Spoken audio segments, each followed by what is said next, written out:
Les droits de douane de 25% sur l'acier et l'aluminium voulus par Donald Trump sont officiellement instaurés ce mercredi. Ces mesures visent plusieurs produits emblématiques du commerce transatlantique. Rappelons que Trump avait déjà taxé les importations d'acier et d'aluminium durant son premier mandat. En revanche, ces nouvelles taxes se veulent sans exception. Le but affiché par le locataire de la Maison-Blanche est de protéger l'industrie sidérurgique américaine qui voit sa production baisser d'année en année. Cette décision a entraîné une riposte de l'Union européenne qui prévoit des mesures de rétorsion effectives dès le 1er avril prochain.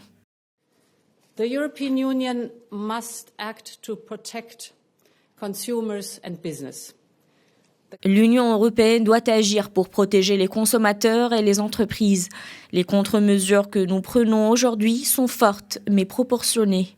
Alors que les États-Unis appliquent des droits de douane d'une valeur de 28 milliards de dollars, nous répondons par des contre-mesures d'une valeur de 26 milliards d'euros.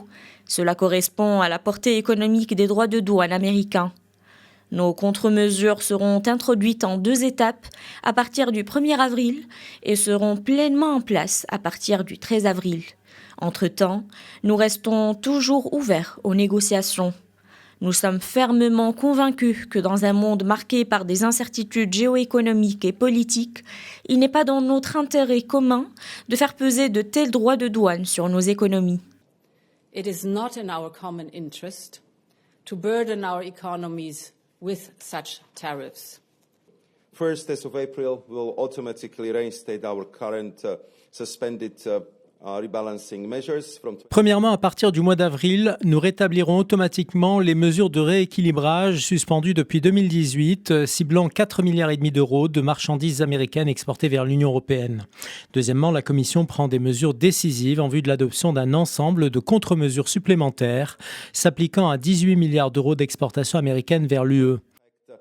Mais les perturbations causées par les droits de douane peuvent être évitées si l'administration américaine accepte notre main tendue et travaille avec nous à la conclusion d'un accord. C'est pour cela que nous sommes prêts à négocier et à faire en sorte que cela se produise. De son côté, la Chine, premier producteur d'acier au monde, a promis de prendre toutes les mesures nécessaires pour protéger ses intérêts. Depuis le début de son mandat, Donald Trump a fait un usage extensif des droits de douane, les utilisant à la fois comme outil de négociation, incitation à l'implantation d'entreprises dans le pays et source de revenus pour les finances fédérales.